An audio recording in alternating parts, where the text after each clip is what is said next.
Jurídico News. O nosso foco é focar você nas leis. Boa noite. Hoje, 23 de maio de 2012, estamos aqui pela Just TV com mais um Jurídico News. O tema do Jurídico News dessa noite é confiabilidade da urna eletrônica. Com vocês, o nosso radar jurídico. Denúncias de fraudes em urnas eletrônicas aparecem por todo o país. Em Guarulhos, na Grande São Paulo, um candidato a vereador nas últimas eleições reuniu 2,5 kg de documentos sobre a manipulação dessas máquinas. Especialistas dizem que o sistema eleitoral brasileiro não é seguro. Não importa quem vota em quem, se a maneira de contar os votos não é confiável. Guarulhos, na Grande São Paulo, é o segundo maior colégio eleitoral do estado. Aqui as pessoas também desconfiam das urnas eletrônicas. Quando coloquei o meu candidato, apareceu outro. Candidato a vereador na última eleição, Antônio pediu a anulação do resultado. Várias cidades do Brasil, onde os candidatos estão reclamando, eles estão sendo taxados de candidatos derrotados. Derrotado é o eleitor, que pensa que elegeu um candidato, quando na verdade ele está elegendo outro. Derrotado está a democracia. O contador decidiu mergulhar em documentos do próprio Tribunal Eleitoral e cruzar informações em 2004, quando ele também disputou as eleições municipais. Em 1 ano e 6 meses, reuniu 2,5 kg de denúncias. O equipamento é programado por cartões de memória chamados flashcards. Cada um abastece 100 máquinas, uma de cada vez. No caso de Guarulhos, no mesmo horário, foram programadas 3 urnas ao mesmo tempo, o que caracteriza a clonagem. Outro fato que chamou a atenção: 79.927 pessoas não votaram na cidade naquela eleição. 79.927 somaram brancos e nulos. 79.927 foi o número de eleitores que justificaram o voto em Guarulhos. A gente poderia concluir que essa probabilidade é impossível, ela é infinita, e o mais seguro nesse caso é que alguma coisa de errado aconteceu na definição desses 3 números iguais. A Justiça considerou as provas insuficientes. Especialista em direito eleitoral, esse advogado foi entrevistado por nossa equipe de reportagem sobre o caso 4 anos atrás. Não acreditava na possibilidade de fraude. Me desculpe da colocação que eu fiz há 4 anos atrás, porque hoje a minha impressão é muito diferente. Nesta última eleição eu acompanhei muitas situações, muitos casos que me fizeram desconfiar fortemente de fraudes praticadas no procedimento relativo à justiça eleitoral e fraudes praticadas dentro da máquina eletrônica, alterando a votação recebida. O Jornal da Band mostrou a revolta dos moradores de Caxias, interior do Maranhão. Eles programam ela aí do jeito que eles querem. Em todo o país existem suspeitas. Se em todas as cidades praticamente eleitores reclamaram que não estava aparecendo a foto certa, alguma verificação deveria ter sido feita, alguma análise, testes, e isso a Justiça Eleitoral não tolera e não aceita. Em Itajaí, Santa Catarina, outro relatório levanta indícios de fraude. Em Nova Esperança, no Paraná, técnicos também registraram as suspeitas. E em Bragança Paulista, no interior de São Paulo, a desconfiança virou documento. 32 cidades do sul de Minas organizam um movimento que pede a transparência do voto eletrônico. O voto deveria ser impresso, é a opinião de boa parte dos especialistas. 2 contagens seriam possíveis, a do computador e a do papel. Hoje, no Brasil, não há como saber o resultado da apuração de cada urna. Se você for pedir uma recontagem numa urna eletrônica, qualquer urna que for, ela vai te dar só a totalização. Outra crítica é o acúmulo de poderes do sistema eleitoral brasileiro, que compra, programa e distribui as urnas eletrônicas, verifica todas as etapas do processo, é responsável por definir as regras da fiscalização e também por se fiscalizar. Não pode ser a fiscalização regulamentada pelo fiscalizado. É eles que nos dizem, eu sou fiscal de partido, eles que nos dizem o que eu posso fiscalizar. Eu não posso, eu falo, eu quero ver isso, eles dizem, não, isso não pode, isso não está na lei. Eles que escrevem a lei. Estou me lembrando do tempo da monarquia, onde se concentrava no monarca o poder judiciário, o legislativo e o executivo. E em relação a essa questão, eu sempre me perguntei como eleitor, por que um paizinho de terceiro mundo como o nosso tem uma suposta tecnologia tão fabulosa na parte eleitoral e os países de primeiro mundo, os países europeus e até os Estados Unidos têm tanta dificuldade para encontrar o resultado, levam dias, às vezes semanas, até meses para encontrar o resultado de uma apuração eleitoral. Por que não usam o nosso sistema?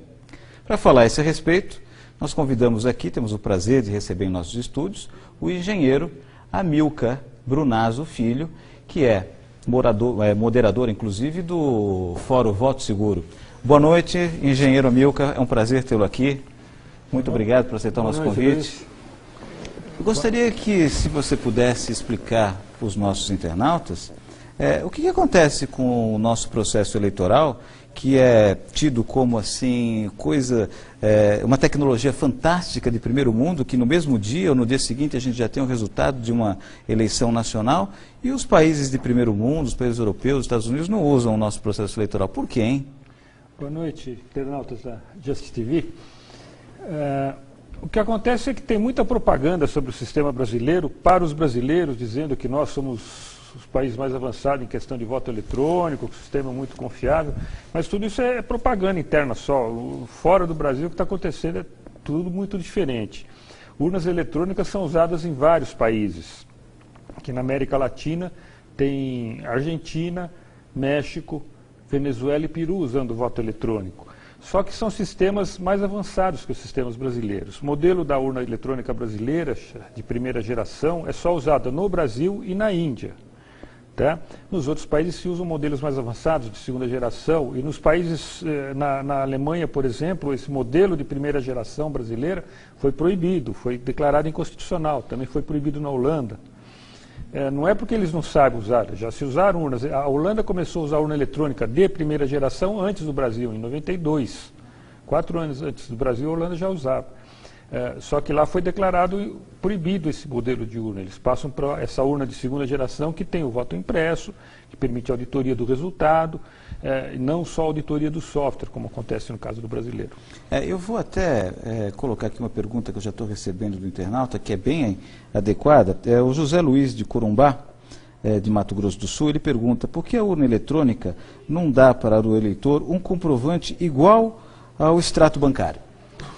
Olha, deve-se imprimir o voto para ser mostrado para o eleitor e para que seja depositado numa urna comum. Não se pode imprimir o voto para entregar para o eleitor e levar para fora da sessão eleitoral. Isso não pode. Aí você violaria o sigilo do voto, o eleitor teria como comprovar em quem votou, passaria a ser vítima de acharque ou de coação. Então, deve-se imprimir o voto, é o que acontece no resto do mundo, fora o Brasil e a Índia, só que esse voto não pode ser levado para fora, né? Não é um recibo para o eleitor levar para fora, é para ele conferir na sessão, no local de votação, ele confere se o registro do voto dele é aquele, coloca numa urna comum ou automaticamente, como no México, lá o eleitor nem pega o voto na mão. No México o voto cai direto, ele vê o voto impresso, quando ele confirma, corta e cai numa sacola. Então, aí depois é usado esse voto impresso para fazer a auditoria do resultado. O Tribunal Superior Eleitoral tem permitido que seja indagada alguma divergência no processo eleitoral nessas eleições, desde quando foi utilizada a urna eletrônica? O modelo que a Justiça Eleitoral brasileira optou, esse modelo de primeira geração, não permite se conferir o resultado. O eleitor vai votar na máquina, vê o voto na tela, confirma. Depois que ele confirma, é gravado. O eleitor não vê o que foi gravado. Aí, quando acaba a eleição, às 5 horas da tarde, esses votos que estão gravados lá, se chama registro oficial do voto, são somados e dá um resultado que chama boletim de urna. O fiscal do partido não pode ver se a soma dos registros digitais é igual ao boletim de urna. E isso é o resultado das urnas, que ninguém pode conferir. Nem o eleitor, se foi gravado direito o seu voto, nem o fiscal, se foi somado direito os votos. E o TSE simplesmente não admite, quer dizer, ele não permite, não há como fazer recontagem. E ele não aceita nenhuma proposta nesse sentido, ele sempre resiste. Ele diz que há transparência quanto à produção do software, mas ele não permite transparência para o eleitor. O eleitor não pode ver para quem foi gravado o seu voto. Tem um acórdão do Tribunal Superior Eleitoral, salvo engano, sobre um candidato que pediu a recontagem de votos e foi arbitrada uma perícia. Você tem conhecimento disso? Sim, é o caso que para mim é o caso mais emblemático do problema que é o processo eleitoral brasileiro totalmente dependente do software, ou seja, que não permite recontagem. Esse acordo que está aparecendo aí é do caso de Alagoas de 2006, com eleição para governadores, o candidato não estava satisfeito com o resultado das urnas, pediu para fazer uma análise dos arquivos que a urna produz. A urna eletrônica produz vários arquivos digitais que os partidos têm direito a ter acesso. São arquivos de log, de registro digital do voto e do boletim de urna. Analisando esses arquivos, ele detectou mau funcionamento das urnas. As urnas, 1/3 das urnas, não eram todas, era 1/3, tinham informações incoerentes nesses arquivos. E, então ele solicitou uma auditoria. Quer dizer, contestou o resultado, né? Pediu para suspender o resultado, para que fosse feita uma auditoria nos equipamentos para ver o que era esse mau funcionamento, que estava constatado nos documentos que eles obtiveram. E foi cobrado, bom, o processo demorou, né, 2, 3 anos para ser julgado, isso aí julgado 2 anos depois de entrar do processo, julgamento ainda no TRE. Eles cobraram 2 milhões para o candidato para que pagasse os peritos que iam fazer a auditoria, e o candidato disse que não queria pagar esses 2 milhões, não é qualquer candidato que tem 2 milhões depois da eleição para gastar, né? E pediu para que a própria Justiça Eleitoral bancasse, já que seria de interesse dela demonstrar a lisura do processo. A Justiça Eleitoral não aceitou pagar a auditoria e condenou o candidato por litigância de má-fé, por ele ter pedido uma perícia e não ter pago por ela. E depois isso foi para o Tribunal Superior Eleitoral, a sentença foi mantida, o candidato foi condenado por litigância de má-fé, apesar de ter apresentado as provas de mau funcionamento da urna. Provas materiais mesmo. Nós temos um vídeo também, a produção levantou, é o radar jurídico número, aliás, em relação ao questionamento sobre a confiabilidade da urna eletrônica, e o Tribunal Superior Eleitoral parece que condenou quem foi questionar sobre a confiabilidade das urnas eletrônicas. Veja bem, o próprio advogado, hein? Por gentileza, produção. Ricardo Lewandowski.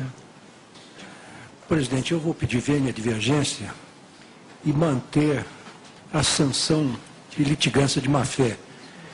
Hoje, essa questão foi amplamente discutida no Supremo Tribunal Federal e num caso criminal, em que se entendeu que o direito de defesa não sofre qualquer limitação, sobretudo em se tratando de um processo criminal, mas o Supremo, por uma votação majoritária bastante expressiva, embora não tenha aplicado multa ao advogado que insistiu em levar avante teses de natureza eminentemente temerárias, resolveu oficiar a ordem para que tomasse as providências cabíveis.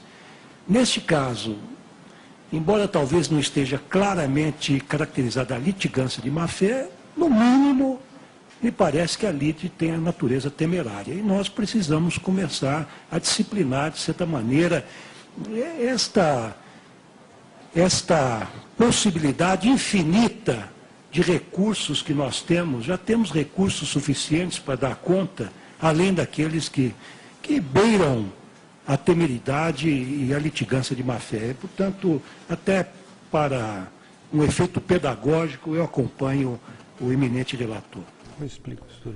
Para efeito pedagógico, eu gostaria de explicar para os internautas que há limitação de recursos. Os recursos não são ilimitados.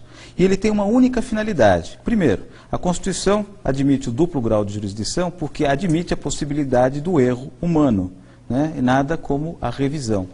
E óbvio que os recursos que existem durante o processo, né, servem para impedir que determinadas autoridades cometam abusos, arbitrariedades. Sem esses recursos, o que sobra para o coitado do jurisdicionado? Arbitrariedade que não tem remédio jurídico contra ela. Desculpa a interrupção, mas é que eu não me contive com o absurdo do que eu ouvi do ministro do Supremo Tribunal Federal. O que ele estava dizendo aí, Luiz, é que quem ousar questionar as urnas eletrônicas, esse é o caso de Alagoas 2006, quem questionar as urnas eletrônicas será condenado por litigância de má-fé. Isso é uma ameaça, né? É uma ameaça. Uma ameaça. E tem um detalhe ainda mais curioso, que logo em seguida, esse foi o penúltimo voto, último voto foi do presidente Aires Brito, né, que deu a sentença final, condenando por litigância de má-fé. E nesse instante levantou-se, ele encerrou o julgamento, nesse instante aparece o Aires Brito encerrando o julgamento, levanta-se um juiz que ia sair e assumiu o outro juiz, o ministro, no lugar do TSE, que era o advogado original da casa que foi condenado por litigância de má-fé, e era naquele momento o ministro do Tribunal Eleitoral. Aí o Aires Brito se deu conta que ele tinha acabado de condenar por litigância de má-fé o ministro do TSE, né, que antes era advogado daquela parte condenada, e falou, não, mas olha, não é bem assim, ele deu uma desculpa esfarrapada, que isso aqui, nunca, os advogados são pessoas excelentes, não sei o quê. Aproveitando, engenheira Milka, tem o internauta James P. Silva, que ele manda a seguinte mensagem: se isto está ocorrendo, qual a razão do Ministério Público Federal não buscar esclarecimentos de tais fatos? Você saberia a razão disso? Ou será que tem algum processo no Ministério Público? Eu gostaria de saber isso daí. Eu esperava que o Ministério Público fosse independente nesse processo e pudesse nos ajudar, eu sou fiscal de partido, ajudar os partidos a fiscalizar o administrador eleitoral. Mas, infelizmente, não tem ocorrido, não. O Ministério Público tem direito a fiscalizar, a conhecer o software das urnas eletrônicas, a fazer auditoria nos sistemas, e não faz. 6 meses antes da eleição, por exemplo, agora, nesse momento, já estão abertos lá no TSE os códigos dos programas, os códigos-fontes, né, para os partidos, o Ministério Público e a OAB poder examinar.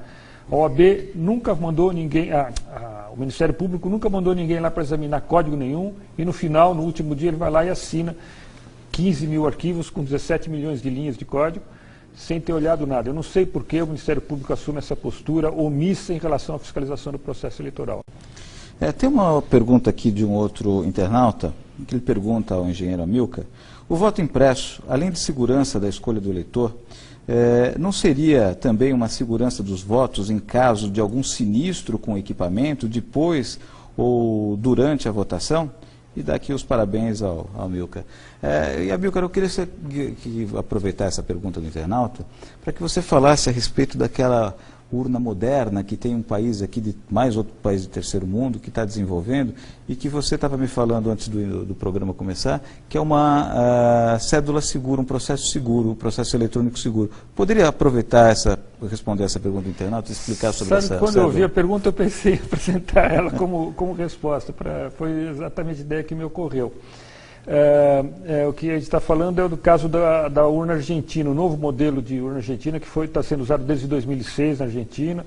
A província de Salta vai informatizar o estado inteiro lá até 2015. Eu acompanhei uma eleição na província do Chaco, que usa esse sistema aqui de gravação do voto. Essa aqui é chamada boleta do voto eletrônico, ou cédula do voto eletrônico, que é a grande novidade do sistema argentino. O eleitor recebe essa cédula para votar, ela é uma cédula em papel normal, né? E ela é dobrável, é papel normal, do lado de cá se imprime o voto. Ela é em branco, né? O eleitor recebe ela em branco, não tem essa parte impressa aqui. E aqui nesse canto, está vendo essa bolinha que tem aqui? É um chip eletrônico que está embutido aí, um chip de radiofrequência. Então, quando o eleitor recebe ela em branco, o chip virgem, sem nada, põe na máquina para votar, o voto é então gravado no chip e impresso no papel. Ele vota na tela, como ele vota na tela, é uma tela grande, de 20 polegadas, colorida, ele põe o dedo na cara, na fotografia do candidato. A diferença é que ele recebe de volta o voto dele. Ele põe isso virgem na máquina, vota quando ele é impresso e gravado. Aí o eleitor pega isso na mão, confere o que votou, vê se o que ele votou é isso mesmo. Se não for, ele não estiver satisfeito, ele rasga e pede outra vazia. Se ele estiver satisfeito, ele leva isso daqui até uma outra máquina, que tem lá mais de uma urna por sessão eleitoral, coloca na máquina e aparece nessa outra máquina, é lido o chip e aparece igual que está impresso. Ou seja, o eleitor pode conferir o que foi gravado como sendo o seu voto. Isso o eleitor brasileiro não pode fazer, né? O argentino pode. E com isso, se acontecer na hora da apuração que haja alguma divergência, quer dizer, a gravação deu defeito, o que vale é o voto impresso, não é o que está gravado. porque o voto impresso é eleitor vivo. Tá? Então existem soluções tecnológicas para essa questão, e está sendo adotada no resto do mundo, como eu disse no começo, só Brasil e Índia não usam esse sistema. Esse sistema é utilizado por qual país? Foi desenvolvido em qual país? Esse aqui é na Argentina, a gente chama a máquina de terceira geração, a máquina brasileira e da Índia é de primeira geração, e outras máquinas como do México, da Bélgica, da Venezuela, são de segunda geração, porque imprimem o voto, mas não tem o chip na própria cédula, né? Ele grava o voto na urna e imprime o voto para o eleitor pôr numa urna convencional. Parece que teve um outro país que andou usando as nossas urnas eletrônicas e devolveu, que achou que o sistema não era confiável. Qual foi esse país, hein? É o Paraguai. O Paraguai recebeu de graça 17 mil urnas brasileiras entre 2001 e 2005. E a última vez que usou foi em 2006, em 2008 foi proibida por falta de confiança dos partidos. Aí, inclusive, eu tenho uma informação nova, recente sobre isso. Eu estive na semana passada no Congresso em Lima, no Peru, Congresso Internacional sobre Voto Eletrônico, tiveram representantes de todos os países, inclusive do Paraguai, para relatar a experiência dele. Ele deixou bem claro o seguinte, que o governo paraguaio recebeu dinheiro do governo americano para usar as urnas brasileiras, e não deu certo, eles acabaram sendo proibidas em 2008, e eles não estão conseguindo reimplantar o sistema eleitoral lá eletrônico por causa disso. E o curioso é o seguinte, na Venezuela houve urnas eletrônicas em 2004 e a oposição reagiu. Em 2006 a oposição não participou do processo eleitoral porque não confiava nas urnas eletrônicas. Mas como o sistema de lá é de segunda geração e imprime o voto, com o tempo, a oposição foi aceitando e hoje a oposição já usa as urnas eletrônicas venezuelanas nas eleições internas dos partidos. Então, por ter o voto impresso, eles puderam retomar, a oposição voltou e aceitou o sistema. No Paraguai não tem o voto impresso. Não há confiabilidade, onde não há transparência, onde não se permite, inclusive, sequer fazer uma auditoria em cima do processo que se diz eficiente e contra qualquer fraude. Eu gostaria de chamar um pequeno comercial e voltamos daqui a pouco para falar com uma outra pessoa que participou do processo eleitoral e foi testemunha, inclusive, de uma série de outros candidatos reclamando de fraudes nas urnas brasileiras. Até já. Voltamos a apresentar o programa Jurídico News. Voltamos no segundo bloco, estamos aqui com o engenheiro Amilcar, falando sobre a confiabilidade das urnas eletrônicas. E nós trouxemos aqui uma testemunha que vivenciou essa questão de fraude nas eleições, que não só dela própria, né, como ouviu de outros candidatos na época sobre problemas das urnas eletrônicas brasileiras. Ana Prudente, pode, por favor, passar para os nossos internautas um pouco da sua experiência? Boa noite a todos. Bom, eu fui candidata em 2006 e acabou assim, depois das eleições, muitos candidatos não estavam felizes, não encontravam seus votos, principalmente do interior de São Paulo. E eu acabei conhecendo muita gente, sabe, e nós nos juntamos e acabamos até, inclusive, chamando o Amilcar.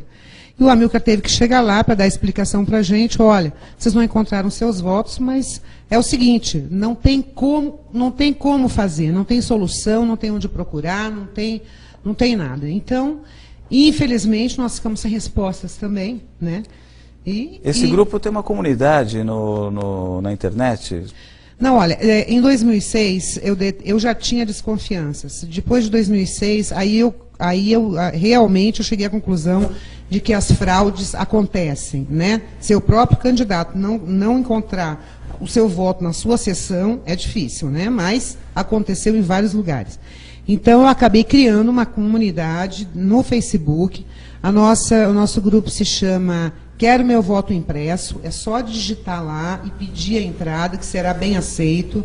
Vem com a gente, porque nós precisamos crescer e nós precisamos exigir os nossos direitos junto ao TSE. A gente está esperando vocês lá. Muito obrigada. Muito obrigado, Ana Prudente. Nós estamos aqui recebendo uma série de e-mails e estamos chegando ao final do programa. Uma delas eu gostaria aqui até de citar, é a Ângela Bareia. Ela faz a seguinte pergunta: podemos empreender uma ação popular nos moldes da ficha limpa, exigindo do Superior Tribunal Eleitoral os votos impressos para a conferência das urnas? Só a população poderá cobrar a mudança nas leis? Correto? Eu vou responder essa pergunta, Ana Bareia. Não só esse movimento popular, mas a ação popular propriamente dito. Consulte um advogado numa das ONGs onde você tem próximas aí, para se fazer uma ação popular contra esse tipo de atitude do Tribunal Superior Eleitoral, que fere a moralidade pública, e isso é legitimidade para se ingressar com uma ação popular. Basta você ter seu título de eleitor e ter condições de votar. Se está em dia com o Tribunal Eleitoral, você tem legitimidade para propor essa ação popular por falta da moralidade pública. Mas eu gostaria de passar agora aqui ao Amilcar as suas considerações finais a respeito dessas questões da confiabilidade das urnas eletrônicas, e depois voltarei para dar mais algumas dicas para os internautas.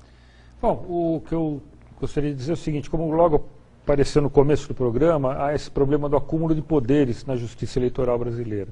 Desse acúmulo de poderes, onde há acúmulo de poderes, é inevitável, há autoritarismo, há abuso de poder. Essa pergunta, por exemplo, sobre se é necessário um movimento para conseguir aprovar uma lei do voto impresso, acho que seria só assim, porque as leis que nós conseguimos aprovar ou tentamos aprovar no Congresso via normal, sem a pressão popular, ou a Justiça Eleitoral derruba. Ela vai lá, atualmente existe uma DIN derrubando a lei. A lei foi aprovada, os juízes do TSE suspenderam a lei no Supremo. Então, a luta popular tem que ser nesse sentido mesmo, talvez se juntando no grupo da Ana e participando disso tudo. Boa noite a todos. Amilcar, eu gostaria de agradecer pela sua gentil presença aqui nos nossos estúdios, também agradecer a Ana Prudente, né? Gostaria de me desculpar com os internautas cujas perguntas não puderam ser colocadas aqui no ar e pedir para que se dirijam a esse grupo da Ana Prudente e do Amilcar na comunidade da internet.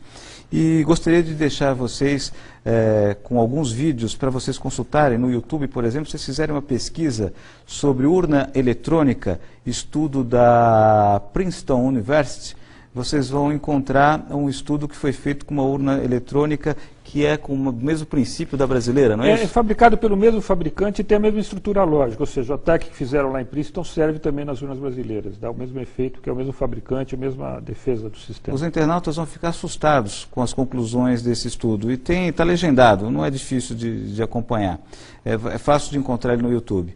E eu gostaria de deixar vocês aqui com mais um vídeo de um deputado, o deputado do PDT, o Fernando Quirella, que falou da tribuna da Câmara dos Deputados a respeito das fraudes nas urnas eletrônicas. E até a próxima quarta-feira com mais um Jurídico News. Boa noite a todos os internautas. Obrigado. Da palavra, o ilustre deputado Fernando Chiarelli, PDT São Paulo. Senhor presidente, povo do Brasil que nos escuta desde lá da Rondônia, desde lá da Roraima, no Acre, até o Pernambuco, até o Rio Grande do Sul, nas fronteiras. Eleitor brasileiro, povo do Brasil, eu denuncio aqui que o sistema eleitoral brasileiro é uma fraude. Eu denuncio aqui que o sistema eleitoral brasileiro é uma mentira. Eu denuncio aqui que o sistema eleitoral brasileiro, via urna eletrônica, é uma trampa e que não existem eleitores, milhões de eleitores no Brasil, e sim milhões de palhaços que vão colocar o voto sabe-se lá onde, porque sabe-se lá para onde vai o voto. Eu denuncio que os programas já estão preparados para criar quem vai ganhar e quem vai perder a eleição. E no decorrer do meu mandato, eu vou provar dia a dia nesta tribuna. O sistema eleitoral brasileiro é uma farsa e é uma mentira. Não existe em lugar nenhum do mundo. O Paraguai devolveu as urnas. Na Alemanha é inconstitucional. Em Portugal fazem piadas. E nos Estados Unidos, inadmissível. Esclareço ao povo brasileiro que eu não sou o primeiro que denuncia que a urna eletrônica é uma farsa para eleger quem eles querem eleger. O João Herman falou, morreu. O Enéas falou, morreu. O Clodovil falou, morreu. Povo do Brasil, eu ainda estou vivo. Mas os senhores estão convidados, porque já estou recebendo ameaça de tudo quanto é lado, se trouxer as provas das fraudes. Vou trazer. E o promotor público em Ribeirão Preto, doutor Cirilo, é testemunha de que o sistema eleitoral brasileiro é uma fraude. Hoje, as lideranças, padre, hoje, a liderança, meus amigos do Nordeste aqui presentes, não nascem mais nas lutas, nas brigas, nas ruas, nas disputas, e sim são Esse aqui é o grande. Tudo está combinado. Quem vai ganhar e quem vai perder. Para terminar, não. Muito obrigado a Vossa Excelência. Não, para terminar, por favor.